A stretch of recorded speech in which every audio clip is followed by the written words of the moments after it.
Assalamu alaikum students, a very good morning to you all. I hope you all are fine and doing well. Yesterday we started anti-hyperlipidemics and we discussed different types of lipoproteins and types of hyperlipidemias, how they can be managed, and different drug groups which are available for treating hyperlipidemias, out of which we discussed statins and niacin in detail, and remaining groups we'll be doing them today inshallah. I hope you understood yesterday's lecture.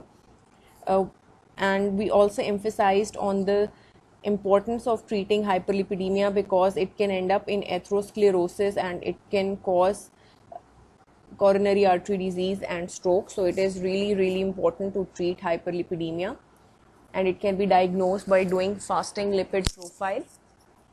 And we also had a look at the normal levels of different lipids in the blood. So let's revise the statins and niacin quickly.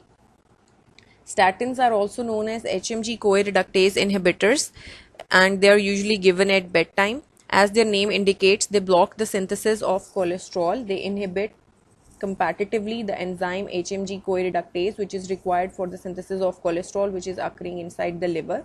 And the low intracellular cholesterol levels, they then uh, stimulate the synthesis of or cause upregulation of LDL receptors, which will promote the uptake of LDL from the blood and will thus decrease LDL cholesterol.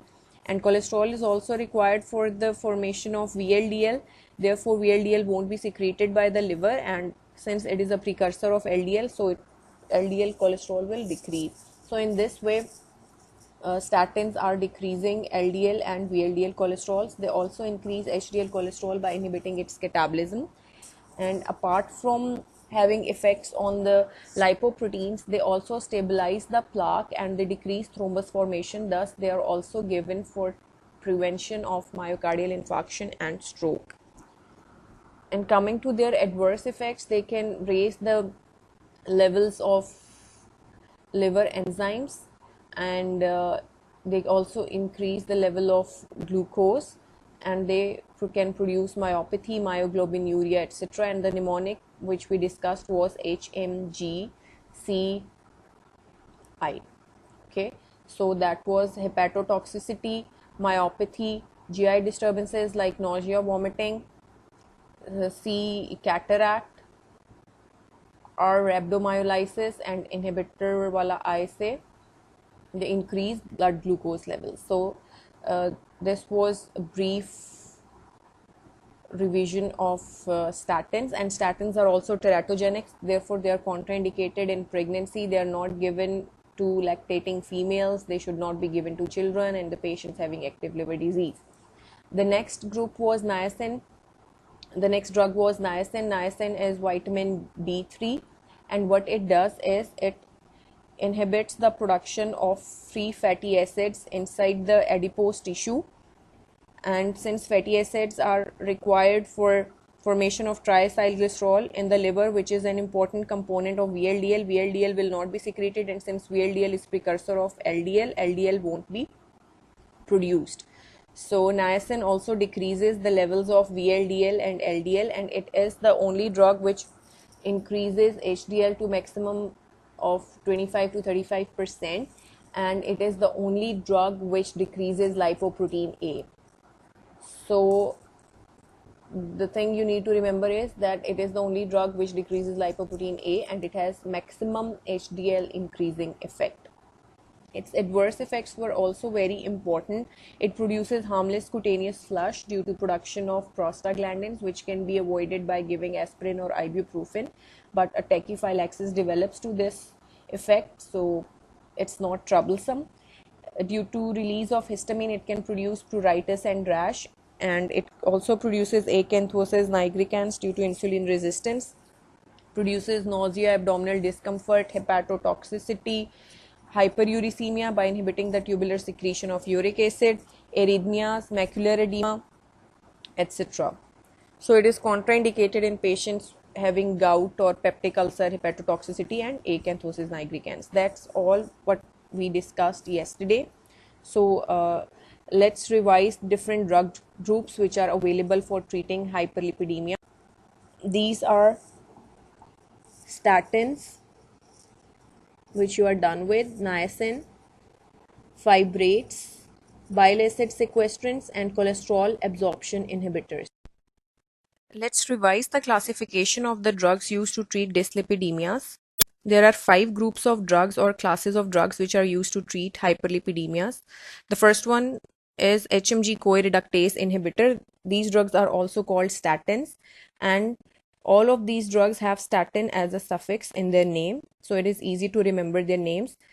Atorvastatin and rosuvastatin are long acting, therefore they can be given at any time during the day, and the rest of the drugs are usually given at bedtime.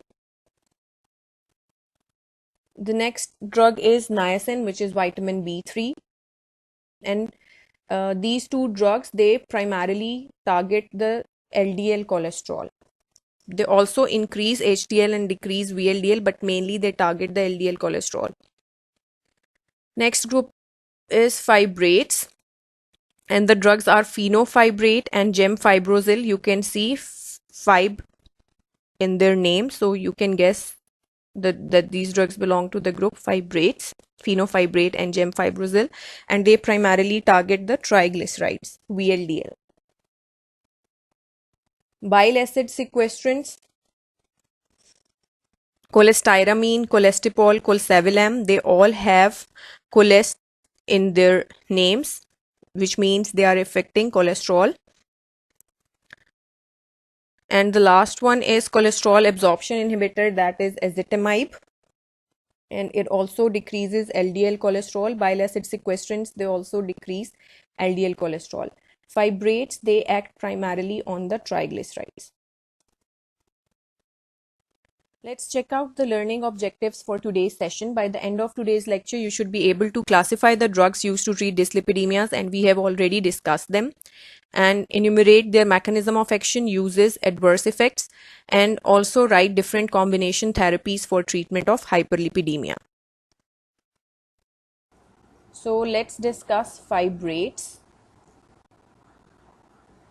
Gemfibrozil is absorbed from intestine, and its absorption increases with food. It is tightly bound to plasma protein and crosses placenta. Its half-life is 1.5 hours and 70% is eliminated through kidneys.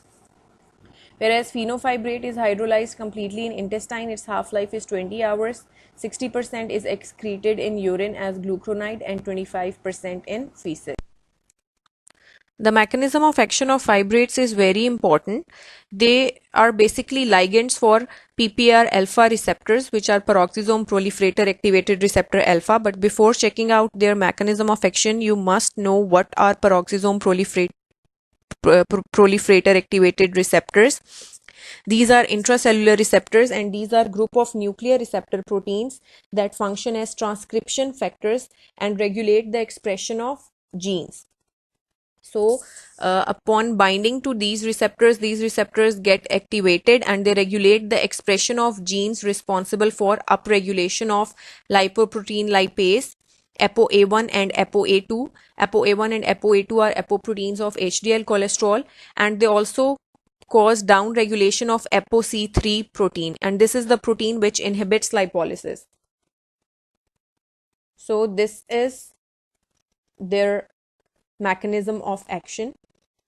The main thing that you need to know is that they are activating PPAR alpha receptors. There are different types of peroxisome proliferator activated receptors, alpha, delta, gamma, and alpha are the ones which modulate fat metabolism. So let's revise it again. Fibrates, they activate PPAR alpha receptors and regulate the expression of genes responsible for upregulation of lipoprotein lipase, ApoA1 and ApoA2, and downregulate ApoC3, which inhibits lipolysis. So they will increase HDL cholesterol and they will decrease LDL cholesterol and VLDL, and because they're down regulating the protein which is inhibiting lipolysis, so they will increase lipolysis. They also increase the oxidation of fatty acids in liver and striated muscles, and increased activity of plasma lipoprotein lipase will hydrolyze VLDL and chylomicrons, and thus it will decrease serum triglycerides. So the uptake of LDL will be increased by the liver, You can see here that fatty acid oxidation is increased in the skeletal muscle, and the plasma lipoprotein lipase activity is increased because it is upregulating the genes responsible for production of lipoprotein lipases, and there is more hydrolysis of VLDL and chylomicrons, therefore triglycerides will be decreased. And inside the liver, it is increasing the ApoA1, ApoA2 synthesis, which leads to increase in HDL cholesterol, and it decreases ApoC3 synthesis. And it decreases the synthesis of triglycerides, and in liver also it causes oxidation of fatty acids. So basically its mechanism of action is that it activates peroxisome proliferator activated receptor alpha, PPAR alpha.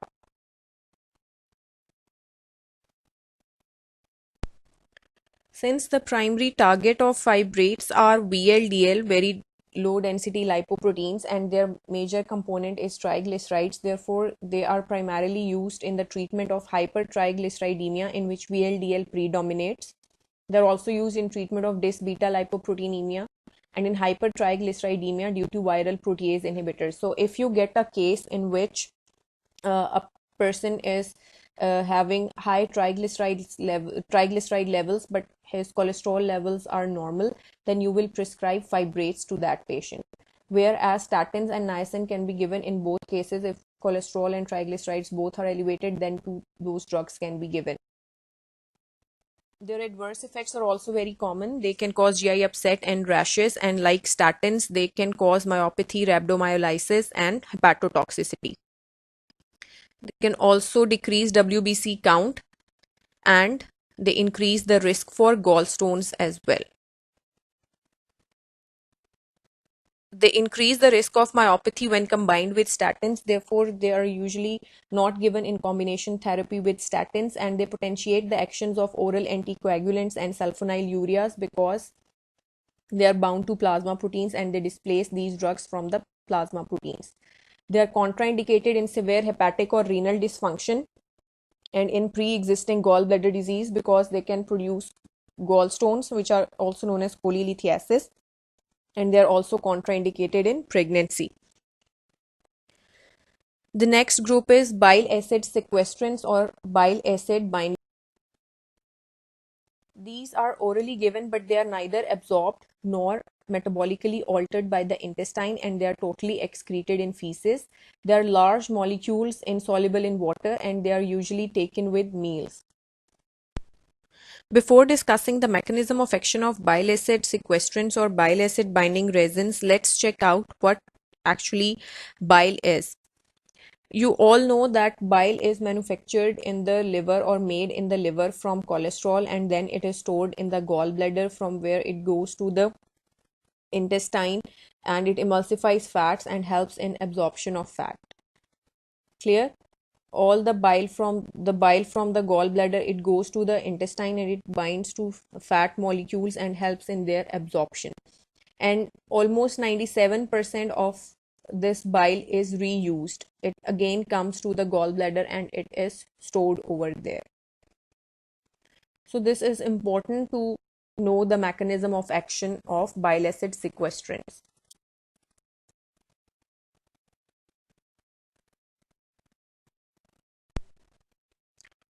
These bile acid sequestrants or bile acid binding resins, they bind to the bile in the small intestine and inhibit its reabsorption. And in this way, the bile is excreted out in feces. These are bile acid binding resins, and they bind to the bile and inhibit its reabsorption, and it is excreted out in feces.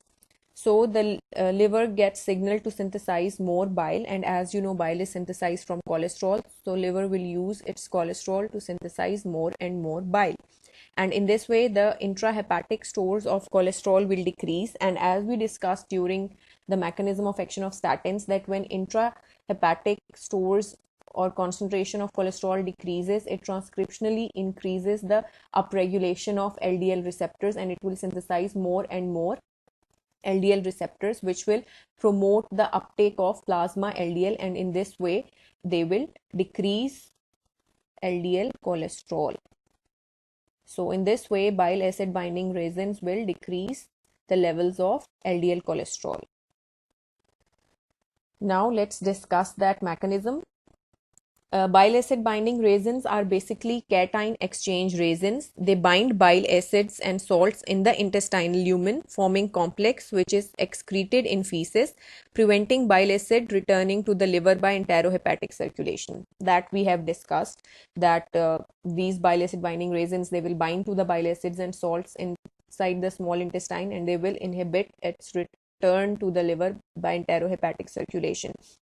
And loss of bile acids in the stools will increase the conversion of cholesterol into bile acids in the liver, which will decrease the concentration of intrahepatic cholesterol. That will lead to compensatory increase in LDL receptors, and thus the hepatic uptake of circulating LDL will be increased and serum LDL cholesterol levels will decrease. Clear? So this is what's happening normally. We have already discussed it, but let's revise it. That bile salts and bile acids are synthesized from cholesterol in the liver, and these bile acids, they are stored in gallbladder, and when needed they go to the small intestine where they emulsify fats, and then they are reabsorbed. But what happens when we give bile acid binding resins? They will bind the bile acids and salts in the intestine, and they will form insoluble complex, and they won't get reabsorbed, and they will be excreted out in feces. And the liver will utilize more and more cholesterol to form bile salts. The intrahepatic stores of cholesterol will decrease. There will be upregulation of LDL receptors and will promote the binding of plasma LDL, and in this way LDL cholesterol levels will decrease. So pharmacological actions, their effect on LDL cholesterol is that it decreases cholesterol content of hepatocytes, leading to upregulation of LDL receptors with increased LDL cholesterol clearance from blood and decreased LDL cholesterol levels that we have already discussed. This is a very important point to remember, that it produces transient increase in triglyceride levels in normal subjects, which return to baseline. But in borderline patients, for example, if their triglycerides are more than 250 milligrams per deciliter, it produces marked increased triglycerides, which is dangerous. So if you get a case in which a patient is also having hypertriglyceridemia and he's also having hypercholesterolemia, you will never give bile acid binding resins to that patient, because it will increase the level of triglycerides. So since they can increase the level of triglycerides, they are used in treatment of primary hypercholesterolemia only, and they can also be used to treat pruritus due to biliary obstruction. They cannot be given to the patients with mixed hyperlipidemia or hypertriglyceridemia. And since they bind the digoxin, they can also be used in digitalis toxicity, and they decrease absorption of a list of drugs because they will bind them and they will decrease their absorption. So they have these drugs have to be given 1 hour before or 2 hours after the resins. Colsavilam, it does not bind HMG coreductase inhibitors, warfarin or digoxin, so it will not decrease their absorption, as they were cationic binding resins, exchange resins. Therefore they affect the absorption of these drugs. They affect the absorption of neutral drugs, anions, all of them. Their main adverse effect is constipation and bloating. It occurs in a lot of patients. In some patients having pre-existing intestinal diseases, they can produce steatorrhea, and they can inhibit the absorption of vitamin K, leading to hypoprothrombinemia. So if a person is also taking anticoagulants and we have to give him resins, we should monitor his PT levels. It can also cause malabsorption of folic acid and the increased formation of gallstones, especially in obese. So bile acid binding resins and fibrates, they both can lead to cholelithiasis.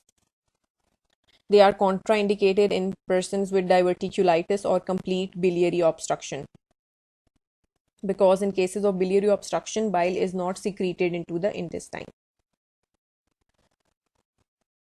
So till now we are done with 4 groups: statins, niacin, fibrates, and bile acid binding resins. Niacin and statins, they decreased LDL cholesterol and VLDL as well, and they increased HDL cholesterol. And niacin also decreased lipoprotein A. whereas fibrates, they mainly targeted the VLDL cholesterol because they decrease the level of triglycerides mainly. And resins and cholesterol absorption inhibitors, they basically decrease the level of LDL cholesterol. Ezetimibe is conjugated in intestine to active glucuronide and it undergoes enterohepatic circulation. It has a long half-life of 22 hours, therefore it is given once daily. 80% is excreted in feces and its plasma concentration is increased with fibrates and decreased with cholestyramine, as we have seen earlier that cholestyramine, which was bile acid binding resin, it decreases its absorption. And it has synergistic action with HMG-CoA reductase inhibitors because the reductase inhibitors are decreasing the endogenous cholesterol synthesis, and ezetimibe are cholesterol absorption inhibitors, so they will decrease the absorption of exogenous cholesterol. Ezetimibe inhibits the dietary and biliary cholesterol absorption at the brush border of the intestines, leading to decreased delivery of cholesterol to the liver by blocking the NPC1L1 transport proteins. So, uh, it will decrease the delivery of cholesterol to liver, which will in turn upregulate the LDL receptor and will trap more and more LDL particles from the blood. So whenever the intrahepatic pool of cholesterol decreases, it causes the upregulation of LDL receptors and promotes the uptake of LDL from the plasma. So the thing you need to remember is that it inhibits the dietary and biliary cholesterol absorption, leading to decreased delivery of cholesterol to liver, and then the same cycle will begin and it will decrease LDL cholesterol. So basically they are used in the treatment of hypercholesterolemia because they have no effect on triglycerides or VLDL. So this is what is normally happening. The dietary cholesterol, it is absorbed in the small intestine from the intestinal brush border through transport proteins which are NPC1L1. The cholesterol binds to them and then they get absorbed and they go into the liver. Ezetimibe, it blocks this absorption of cholesterol from the intestinal brush borders, decreases cholesterol absorption and decreases delivery of cholesterol to the liver, leading to decreased LDL. Clear? So ezetimibe is used in the treatment of hypercholesterolemia. It has a very good adverse effect profile. It has minimal adverse effects. That's why it is mostly used nowadays, especially in combination with statins. It can produce reversible impaired hepatic function and myositis though, and is contraindicated in patients with hepatic insufficiency. So we are done with all the 5 drug groups available for the treatment of hyperlipidemia or dyslipidemia. So in which conditions we advise combination drug therapies? Yesterday we discussed that initially we start with the lifestyle modification. We give certain dietary advice to the patient. We ask him to do exercise and uh, add healthy eating habits to his lifestyle, like he can use the omega-3 fatty acids. He should avoid the intake of junk food and high fat diets and should consume polyunsaturated fatty acids. He should use the fats of plant origin, etc. And if those things won't help and his plasma lipid level won't get back to normal, then we add a drug and then we keep on adding if it doesn't improve, or we increase the dose of the drug. But why do we do that? We'll discuss it shortly. And we also discussed that if a patient comes to you and even if his lipid profile is not that much deranged and he is having risk factor for myocardial infarction, stroke, or peripheral vascular disease, or he is already having any of these disorders, then you immediately start these drugs, especially statins, for prevention of further attacks. So we usually use combination therapy to achieve the maximum lowering possible with minimum toxicity, because if we will add 2 groups, we can give them in low doses instead of increasing dose of a single drug group and getting so many adverse effects. So we can achieve maximum lowering of lipids with minimum toxicity by combining different drugs. And always remember, if you have to give more than one drug, you always choose the drugs from different groups. You can't do that. You add atorva and simvastatin. That's not possible. Okay, you have to choose drug from a different group. So what usually happens, if there is no improvement within 6 weeks with a single drug therapy, firstly the dose should be increased. And still, if there is no improvement even after 3 months, then change the drug or consider combination therapy. For example, if you started the patient on statins and you have started it on a low dose like 10 milligram, and after 6 weeks, if there is no improvement in the plasma lipid profile, then you will increase the dose. And if still there is no improvement after 3 months, then you can change the drug, like you can switch to niacin or some other group, or you can give a combination therapy. So there are these three combinations which are most commonly used nowadays. The most commonly used combination is of ezetimibe with statins, mostly simvastatin, because they have synergistic effects. As we discussed earlier, that statins are decreasing the endogenous synthesis of cholesterol and ezetimibe is inhibiting the absorption of cholesterol. There is also a combination of bile acid raisins with statins or of bile acid raisins with niacin. Fibrates and statins are usually contraindicated because they can produce myopathy. But if you have to give a fibrate with a statin, fenofibrate is the fibrate which can be given along with the statins. Then niacin should be used cautiously with statins because it can cause myopathy, but these two combinations are usually avoided. The most commonly used combinations are of ezetimibe and statins, bile acid raisins with statins, bile acid raisins with niacin, and bile acid raisins with fibrates too. They are also used. So this is the most commonly used combination these days. It is the combination of ezetimibe with statins, because statins inhibit the uh, hepatic production of cholesterol, and ezetimibe, by binding to NPC1L1 protein on epithelial cells, it blocks the absorption of cholesterol.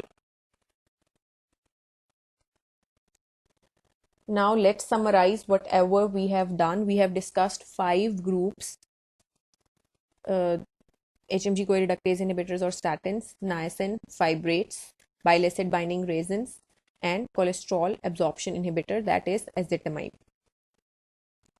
Statins, basically they have maximum effect on decreasing LDL cholesterol. They also decrease triglycerides and increase HDL. Niacin has maximum HDL increasing effect, and it also decreases lipoprotein A, and it will decrease LDL and triglycerides as well. Fibrates have maximum lowering effect on the triglycerides. However, they also decrease LDL and increase HDL. Bile acid binding raisins have effect on LDL cholesterol. They have minimal effect on triglycerides, or they can even slightly increase the triglycerides. And cholesterol absorption inhibitors, they just decrease LDL cholesterol. So this is really important. If you get a lipid profile of a patient by knowing which drugs are acting on which component of the lipoproteins, you can easily suggest a drug for the treatment. Then we should revise the adverse effects of these drugs, because these are commonly asked in the exams. So myopathy, rhabdomyolysis, myoglobin and C is creatine kinase more than 10 times is adverse effect of statins. Also produces hepatotoxicity. The LFTs are deranged. They are increased 3 times than the baseline, and these are teratogenic, the HMG CoA reductase inhibitors. Then flushing, pruritus, increased uric acid level, and hepatotoxicity are the common adverse effects of niacin.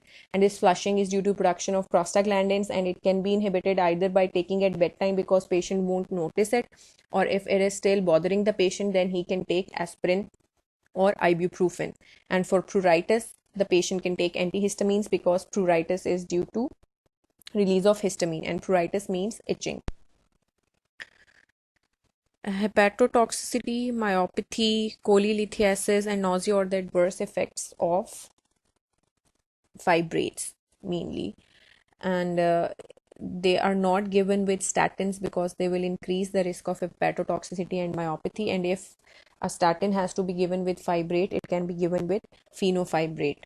And these drugs should be avoided in patients with liver disease and gallbladder disease. Constipation and bloating are the main adverse effects of bile acid binding resins. And ezetimibe has a very good safety profile. It has little adverse effects. It can also produce myopathy and hepatotoxicity, but in very rare cases. Well, that's all for today. Now is the quiz time. I want you to write down the question number of the MCQ and its answer only. You don't have to write the complete statement. There is also a clinical scenario. You have to write down the name of the drug only, which can be given in that case. So let's get started. A 42-year-old man with moderately severe coronary artery disease and a body mass index of 29, increased abdominal girth and hypertension which is controlled presented to you. He's already taking medication for hypertension and is taking 40 milligram atorvastatin, and atorvastatin is HMG CoA reductase inhibitor. His current lipid panel is showing these, and lipoprotein A is twice normal and triglycerides are also raised. Fasting glucose is normal, liver enzymes are normal, and creatine kinase is mildly elevated. The patient is referred for help with management of his dyslipidemia. You advise dietary measures, exercise, and weight loss. Which additional drugs would help him achieve his lipoprotein treatment goals? LDL cholesterol should be decreased further 60 to 70 milligrams per deciliter, and triglycerides should be less than 120 milligrams per deciliter, and HDL should be raised and reduce level of lipoprotein A. So basically you have to advise him a drug which will decrease the triglycerides, it will decrease LDL cholesterol, will increase HDL cholesterol, and will also reduce lipoprotein A. So which would be that drug? You have to write down its name. A 35-year-old woman has familial combined hyperlipidemia. She's having combined hyperlipidemia. Her serum concentrations of total cholesterol, LDL cholesterol, triglycerides are elevated and HDL cholesterol is reduced. Which of the following drugs is most likely to increase this patient's triglyceride and VLDL cholesterol concentrations when used as a monotherapy? So you have to choose a drug which cannot be given in combined hyperlipidemia and it also increases triglyceride levels. Which of the following is a major mechanism of action of gemfibrozil? And gemfibrozil is a fibrate. Which of the following is a major toxicity associated with gemfibrozil therapy? Well, that's all for today.